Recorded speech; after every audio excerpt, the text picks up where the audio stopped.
do profeta Isaías, capítulo 58, apenas o primeiro versículo. Clama em alta voz. Não te detenhas, levanta a tua voz como a trombeta e anuncia ao meu povo a sua transgressão e à casa de Jacó os seus pecados. Amém? Deixa a sua Bíblia aberta, pode se assentar, em nome de Jesus.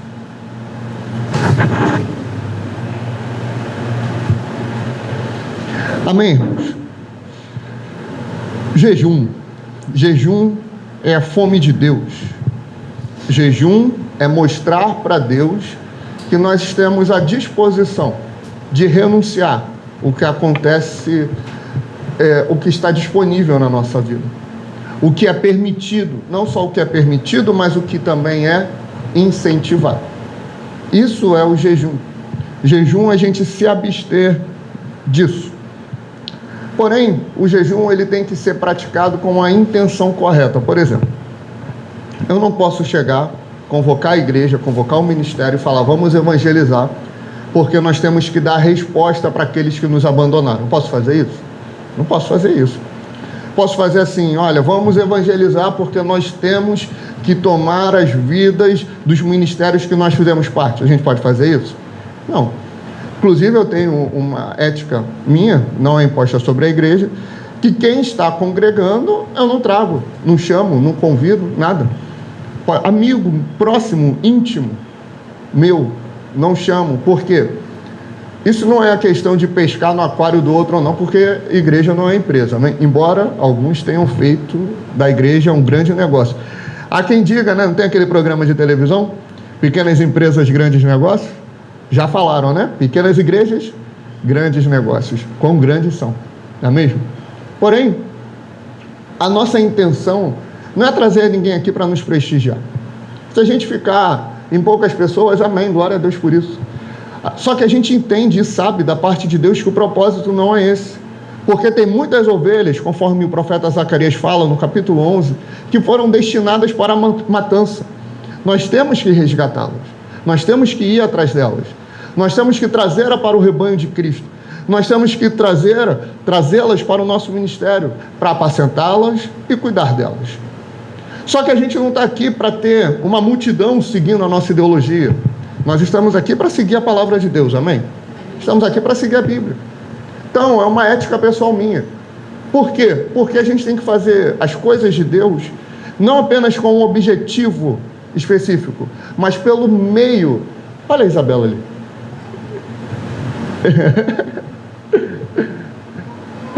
Ela está melhor, né? Amém. Então, nós temos que fazer tudo com a motivação correta, inclusive evangelizar, inclusive anunciar o reino dos céus. Certa vez estava no aniversário, eu acho que foi aniversário da Ana, de 2 anos, ó, bem pequenininha, no terraço lá no centro do Rio, aquela coisa grande, né? Aí a gente comemorando, vieram algumas pessoas da nossa congregação antiga à época, dele mesmo que você está pensando. Aí, conversando com alguns jovens de lá, me falaram assim, não, a gente está estudando sobre os testemunhos de Jeová. E à época eu também estava estudando, porque eu estava no meio de muitos testemunhos de Jeová. Inclusive, nossos queridos amigos testemunhos de Jeová batiam muito na porta de casa aqui quando a gente se mudou. Eles chegavam, né, e a gente tinha que ter argumento, a gente tinha que explicar, então eu estava estudando muito sobre eles, com uma intenção, abrir os olhos deles. Só que essa irmã, essa jovem, ela virou para mim, estamos estudando sobre os testemunhos de Jeová. Para quê? Para calar a boca deles. Essa motivação está correta? Essa é a motivação da superioridade. Essa é a motivação de querer ser algo ou alguém. Essa é a motivação de querer simplesmente esfregar a verdade na cara e você vai para o inferno com essa realidade. Não é assim que nós temos que evangelizar. Nem tampouco é assim que devemos orar. Passamos 1 mês falando sobre oração. A oração ela tem que ter uma disposição correta, inclusive o jejum. O jejum ele tem que ter uma inclinação do coração correta. Ela tem que ter um desejo correto. Não é só jejuar por jejuar. Se você for para sua casa e falar, segunda-feira eu vou fazer um jejum, por quê? Porque foi pregado e ensinado que eu tenho que jejuar. Melhor não jejuar. Nós temos que jejuar pela forma que nós entendemos, com a motivação correta. E o profeta Isaías, ele, tremendamente usado por Deus de forma gloriosa, ele fala, ele clama em alta voz. Ele fala assim, olha, não detenhas, levanta a voz como trombeta, e ele anuncia a transgressão daquele povo.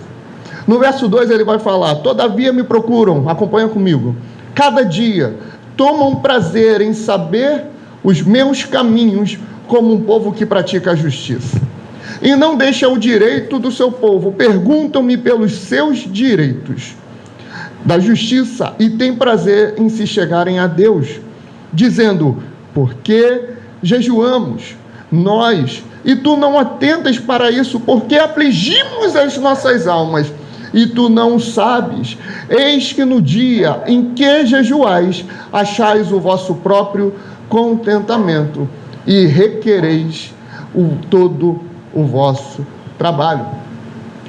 Eles estavam em um conflito muito grande, porque o povo estava indo para um momento terrível na sua história, o povo judeu. E eles estavam olhando para esse momento terrível, estavam querendo uma solução rápida. Aí o que eles falaram? Vamos jejuar. Vamos parar aqui, vamos jejuar para o quadro virar. Vamos jejuar para que as coisas mudem. Vamos jejuar.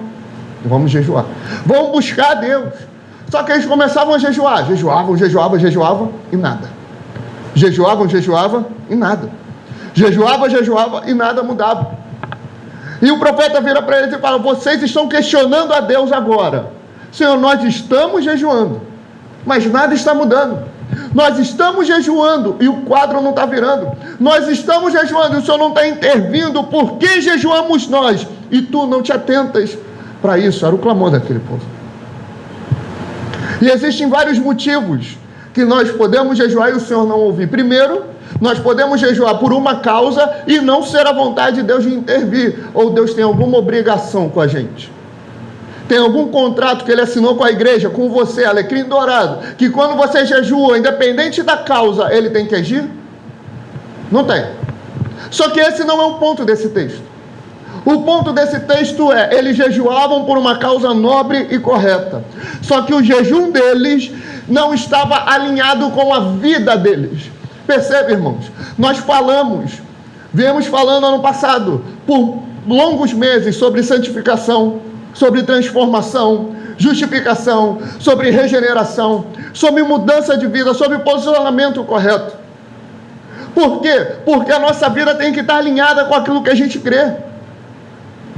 Você não vai ter moral com ninguém, irmão, se você chegar e anunciar alguém a santificação, anunciar alguém a mudança de vida, e essa pessoa vê claramente na tua vida que tu não é um testemunho de Cristo.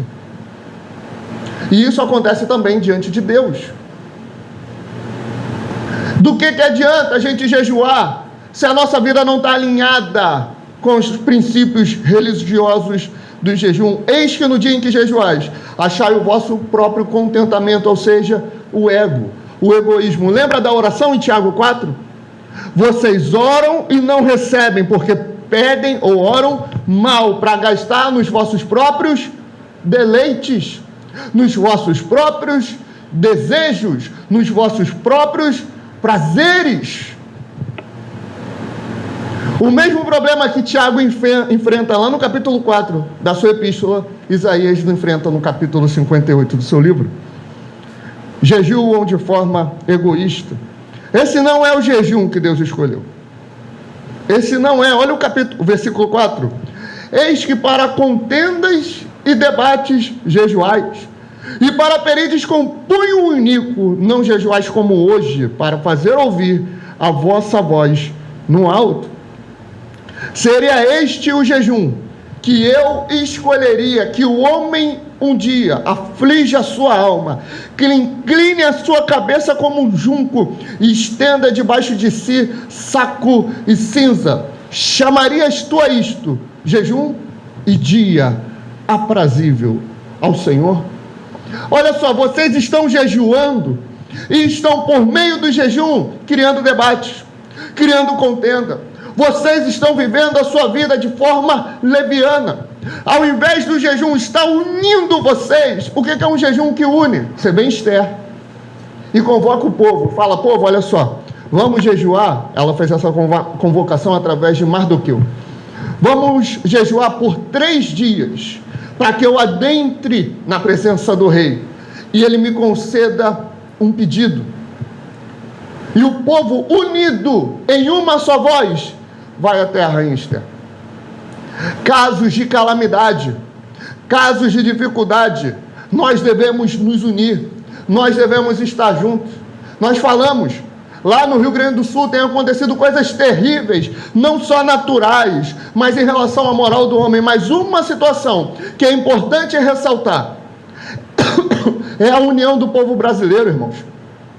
Olha como tem sido a mobilização. Eu não estou falando da mídia, eu não estou falando dos políticos, esses homens fraudulentos e mentirosos, que não movem uma palha para ajudar o povo, são burocratas. O prefeito mandando mensagem, ligação, pedindo dinheiro, eles falam: não, mas tem que destinar para isso, tem que ser aquilo, aprovar, fazer, não sei acontecer. Irmãos, quem tem fome agora. Quem está passando necessidade agora. Não é tempo de burocracia. Aí o que é que o povo faz? O povo, isso tem me dado muita alegria. O povo, ao invés de simplesmente ir para a internet e reclamar, o que é que eles fazem? Eles pegam os seus jetinhos, eles pegam a moto do mar, como é que é? Jet ski, né? Pega o seu jet ski, pega a lancha, pega o que tem, pega o seu dinheiro, compra água, compra comida e leva lá. Por quê? É a calamidade unindo. Com o povo, em Isaías 58 não estava unindo. Eles jejuavam, mas brigavam entre eles, contendiam entre eles. Esse retrato não é o retrato da igreja? A igreja está vendo a calamidade que ela mesma causou. A igreja está vendo a briga que tem dentro dela. A igreja está vendo as aflições e os conflitos dentro da própria igreja, os debates intermináveis que tem. Aí o que fazem? Jejuam, oram. Tem alguma intervenção na parte de Deus na igreja brasileira hoje? Zero. Por que não tem?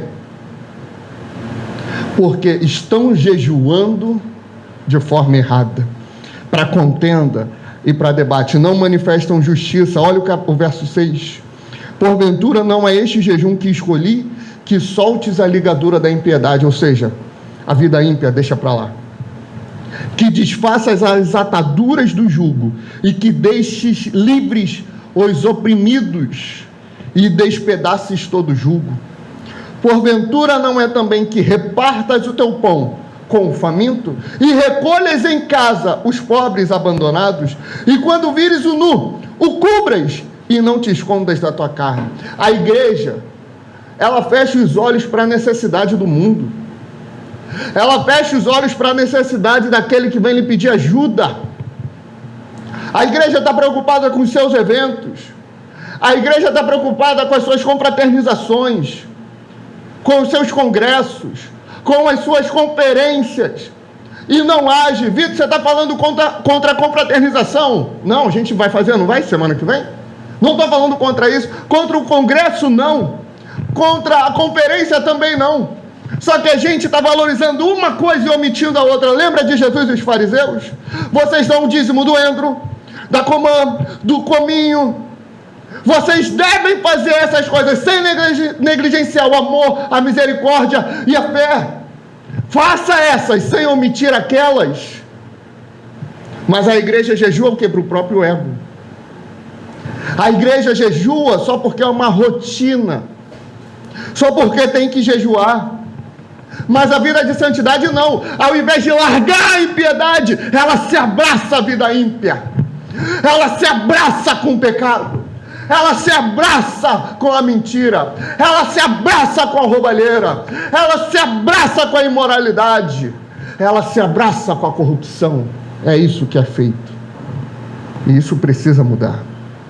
Então, verso 8: romperá a tua luz, como a alva, e a tua cura apressadamente brotará, e a tua justiça irá diante de ti, e a glória do Senhor será a tua retaguarda. Então clamarás, olha só, e o Senhor te responderá, gritarás, e ele dirá: eis-me aqui. Se tirares do meio de ti o jugo, o estender do dedo e o falar iniquamente, e se abrires a tua alma ao faminto, e fartares a alma aflita, então a tua luz nascerá nas trevas, e a tua escuridão será como o meio-dia.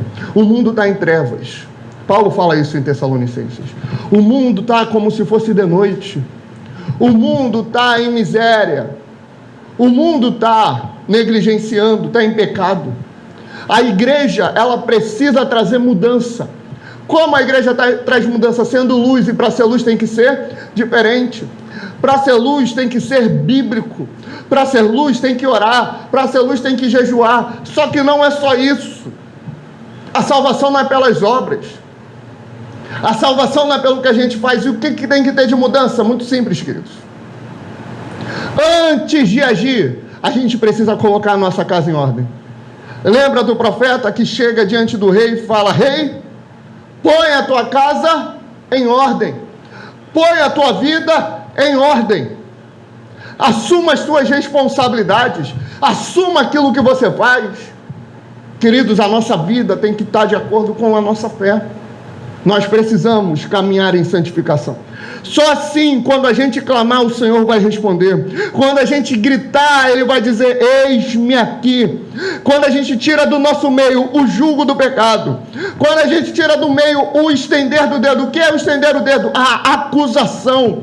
Quando a gente tira do nosso meio a fala iníqua. Olha o que ele está dizendo. Ele não está nem falando da moralidade sexual, que é o que mais espanta no que tange a pecado. Ele está falando da fala iníqua. Aquilo que a gente diz é iniquidade, é pecado, afasta do meio de ti, porque existe uma preocupação para receber o agir de Deus, existe uma preocupação para receber o avivamento da parte de Deus. Então o que eu faço? Eu coloco a minha vida em ordem, eu afasto o pecado, eu afasto a iniquidade, eu começo a orar, eu começo a jejuar, eu começo a ler a Bíblia, aí o avivamento vem.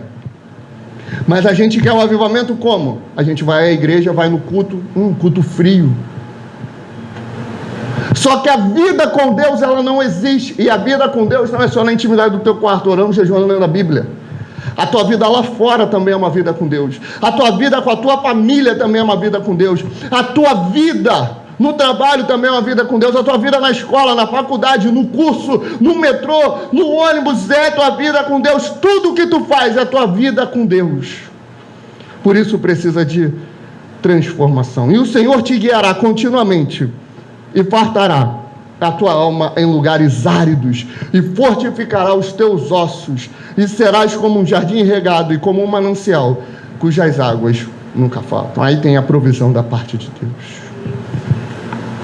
E os que de ti procederem edificarão as antigas ruínas, e levantarás os fundamentos de geração em geração, e chamar-te-ão reparador das roturas e restaurador das veredas para morar. O que é isso?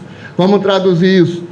Quando a gente se posiciona corretamente e faz um jejum bíblico com a nossa vida no altar, louvado seja o nome do Senhor, Ele traz uma restauração na nossa sociedade, Ele traz uma restauração no meio da igreja, Ele traz uma restauração no meio do povo de Deus, Ele nos dá uma direção gloriosa, única, infalível, aonde ninguém poderá nos deter, só porque nós assumimos a nossa fome de Deus, só porque nós jejuamos, só porque nós colocamos a nossa vida no altar. Por isso, jejue, mas jejue da forma correta. A ética do jejum é a seguinte: o único momento que a Bíblia vai dizer que o marido e a mulher podem negligenciar a sua intimidade, seu momento relacional no quarto, sozinhos, é para o jejum. Veja comigo, 1 Coríntios 7,5, Paulo vai dizer: não vos priveis um ao outro, senão por consentimento mútuo por algum tempo, para vos aplicardes ao jejum e à oração. E depois ajuntai-vos outra vez, para que Satanás não vos tente pela vossa intemperança. Olha, quer se separar um pouco para buscar Deus em jejum e oração? Pode. Mas não seja nem por muito tempo. Ou seja, pode, mas seja breve. Jejum não é para se gloriar. Lucas 18:12. Ou para se barganhar com Deus. Jejuo 2 vezes na semana, dou o dízimo de tudo quanto possuo. Lembra disso? Jesus está contando uma parábola do fariseu e do publicano. O publicano, ele chega diante de Deus e ele vai orar e fala: Senhor, tem misericórdia de mim, que sou pecador. O fariseu, ele chega diante de Deus tranquilão, narizinho em pé: Senhor, graças te dou que eu não sou como este publicano. Eu dou o dízimo de tudo quanto ganho. Eu jejuo pelo menos 2 vezes por semana. Eu sou o cara, eu faço e eu aconteço. Eles descem do monte depois de orar. Jesus vira para aqueles que estão ouvindo e pergunta: quem vocês acham que desceu justificado? O jejum, irmão, não é para você chegar e trocar alguma coisa com Deus. O jejum não é para você chegar e: olha só, Deus, eu estou jejuando, hein? O senhor está vendo que eu sou crente, eu oro, eu jejuo, então o senhor tem que me honrar. Não, jejum não é para se gloriar, pelo contrário, o jejum é para mostrar a nossa humilhação diante de Deus. Deve-se jejuar para servir a Deus. Lucas 2,37. Era viúva de quase 84 anos e não se afastava do templo, servindo a Deus em jejuns e orações de dia e de noite. Jejum é uma forma de servir a Deus. Jejum é uma forma de adorar a Deus, e tem a forma correta. Resumindo, a disposição do teu coração é fundamental. Sem ego, sem egoísmo. A forma como tu leva a tua vida faz parte do teu jejum. Faz parte do culto que tu está entregando a Deus com a tua vida. Se tu está levando a tua vida de forma ímpia, não perde o tempo jejuando. Se tu está levando a tua vida de forma leviana, não perde o tempo jejuando. Se tu está levando a tua vida apontando um dedo para o teu irmão, não jejua. Conserta a tua vida. Coloca a tua vida no altar diante de Deus. Eu te garanto que Ele vai receber o teu jejum como culto, como adoração. O jejum não salva e nem nos coloca em um patamar de queridinhos de Deus, mas abre a nossa mente e atenua a nossa fome por Deus. Jejuar é servir e renunciar, é orar e ler as Escrituras. O jejum pode nos proporcionar incríveis experiências sobrenaturais, provisões e avanços ministeriais e espirituais. Contudo, a busca pelo jejum é para atenuar a nossa fome de Deus. Única e exclusivamente isso. Não jejue com outros propósitos. Se tiver experiência sobrenatural, glória a Deus, louvado seja Deus por isso. E se tu jejuar e não tiver uma experiência sobrenatural, louvado seja Deus também. O que conta no jejum é você jejuar com a vida no altar. Então se eu pequei, eu não posso jejuar, não é isso. Mas é não levar a tua vida de qualquer maneira. Não é viver de qualquer maneira. Você vai pecar, você vai poder pecar. Não poder no sentido de autorizado, mas de cometer um deslize. Você pode até pecar e pode jejuar, mas você não pode ser um iníquo. A diferença do pecador e do iníquo é essa: o pecador, ele peca, se arrepende, confessa e luta contra isso. O iníquo, ele peca hoje, peca amanhã, peca depois de amanhã e vai vivendo a sua vida. Por isso que o anticristo é o filho da iniquidade, é o iníquo, revelado lá em 2 Tessalonicenses. Mas sobre isso falaremos depois. Amém, irmãos? Amém?